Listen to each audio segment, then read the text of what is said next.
Enquanto sociedade e tecnologia avançam, uma discussão se torna cada vez mais quente. Cientistas afirmam que a Terra já teve sua temperatura aumentada em quase 1 grau Celsius e que esse número pode chegar a 5 graus até o ano de 2100. É o mundo preocupado com o aquecimento global, provocado pelo aumento da concentração dos gases do efeito estufa na atmosfera, como gás carbônico, metano e outros. A questão se torna ainda mais séria quando se trata de mudanças climáticas na Amazônia. Os estudos que vêm sendo realizados pelos cientistas já apresentam os primeiros resultados.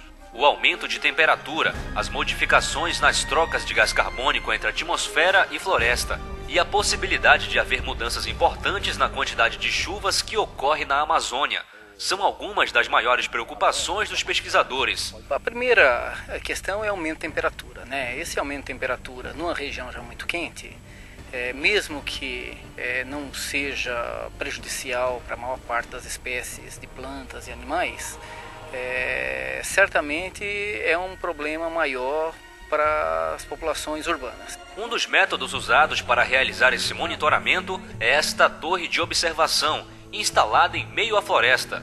Entre suas funções está o monitoramento de mudanças de temperatura, estudo do solo, da concentração e da troca entre floresta e atmosfera do gás carbônico, dos ventos, da copa das árvores para cima, dos fluxos de energia e de vapor d'água e gás carbônico da vegetação para a atmosfera. E tudo isso em dados contínuos, ou seja, todos os dias.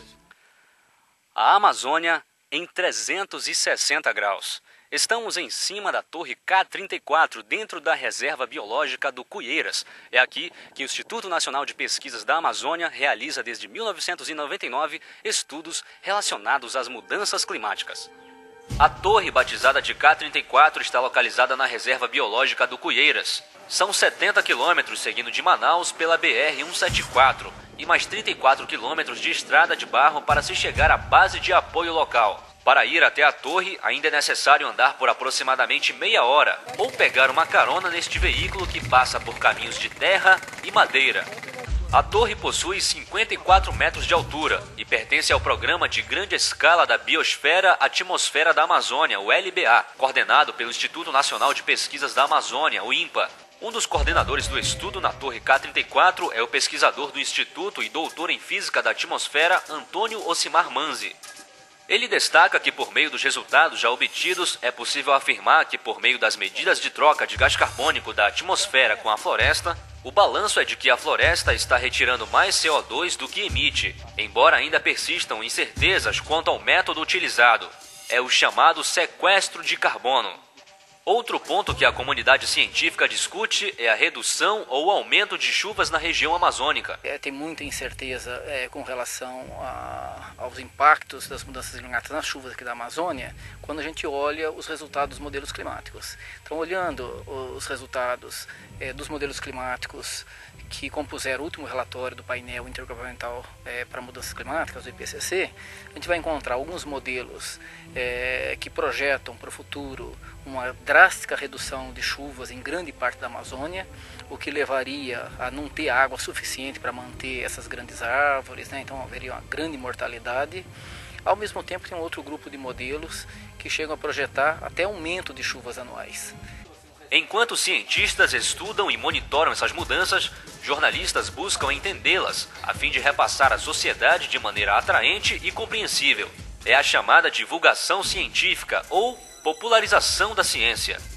A visita à torre de observação do INPA ocorreu durante o segundo encontro Consciência, criado pela Divisão da Comunicação Social do Instituto. A jornalista-chefe do departamento comenta sobre a interação cientista-jornalista. Na verdade, o objetivo é, primeiro, discutir essa contradição entre o profissional, principalmente o cientista, o pesquisador, que tem uma linguagem cifrada, e que nós temos que popularizar isso.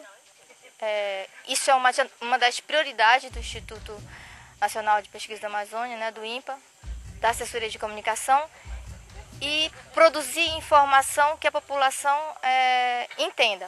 Durante o encontro, o pesquisador Antônio Manzi e o jornalista Iano Sérgio, repórter que atua desde 1997 na cobertura de notícias na Amazônia, falaram de suas experiências para um público de estudantes e profissionais da área. uma palestra sintetizou os desafios de cada um dos lados do jornalismo e ciência. É sempre muito bom você estreitar os laços entre jornalistas e pesquisadores. Essa iniciativa tem esse propósito e com certeza as pessoas vão sair daqui mais bem preparadas, né, para se enveredar por esse mundo vasto que é a ciência, que é o mundo da pesquisa, da ciência, da tecnologia e inovação. Ficou claro que tanto o jornalista precisa se preparar um pouco mais, pelo menos com conhecimentos básicos do tema, né, que ele vai fazer uma reportagem, quanto também é importante que o cientista não fale uma linguagem muito hermética, uma linguagem do jargão da área, né? Ele tem que também fazer um esforço de decodificar um pouco a linguagem científica, né? Uma linguagem que o jornalista possa compreender. Agora, não é um exercício muito fácil nem para um nem para outro. O debate não parou por aí. Os participantes se dividiram em 2 grupos e receberam como atividade unir as informações da pesquisa sobre a Torre K34 com as técnicas do texto jornalístico. Desafio que deixou claro que ambas as partes precisam interagir ainda mais para mostrar à sociedade os resultados dos estudos provenientes de campos e laboratórios. É o fim social da ciência que a gente quer. Então o jornalista ele tem que dizer para que serve esse resultado, que a população tem que saber. O que se produz não é para ficar guardado em livros, nem cifrado em blogs que só os pesquisadores entendem. Eles estão preocupados com isso também. O principal desafio é trabalhar em sintonia. Quer dizer, existe a linguagem científica, né, e existe a linguagem decodificada que a gente tenta transmitir para o grande público. Então o grande desafio é a gente unificar essas 2 linguagens para que a sociedade como um todo realmente assimile o conhecimento e comece a fazer parte também de toda essa rede, comece a exigir, né, a pedir por produtos, por estudos, né, porque aí sim ela vai ser parte de todo esse processo científico e de pesquisa. Eu acho que essa associação aí, então, jornalista-pesquisador, ela está cada vez mais importante, porque cada vez mais a sociedade está cobrando, né, dos pesquisadores o que eles estão fazendo com o dinheiro, tá, que a própria sociedade financia, que paga o seu salário e que paga a sua pesquisa. Enquanto jornalistas e cientistas tentam buscar mais afinidade uns com os outros, continuam as buscas de respostas e soluções para muitos problemas, muitas vezes gerados pelo próprio homem, como o agravamento do aquecimento global. O que a gente tem que fazer é continuar monitorando, tá? Continuar observando para ver se em algum momento a gente observa uma tendência que a gente possa atribuir à mudança climática. E a partir daí, com essas informações, elas podem servir para a adoção de algumas políticas públicas.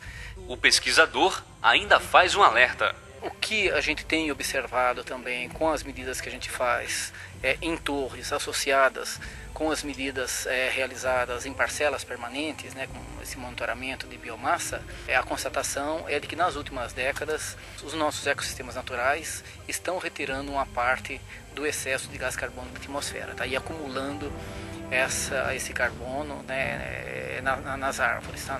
Nas plantas. Isso não significa que esse processo vai continuar para sempre, né? E também não significa que esse sequestro de carbono na atmosfera seja suficiente para diminuir a concentração na atmosfera. Na verdade, a concentração na atmosfera está sempre aumentando, intensificando ainda mais o aquecimento global e com grandes potenciais de mudanças climáticas que vão alterar o clima de muitas regiões do mundo.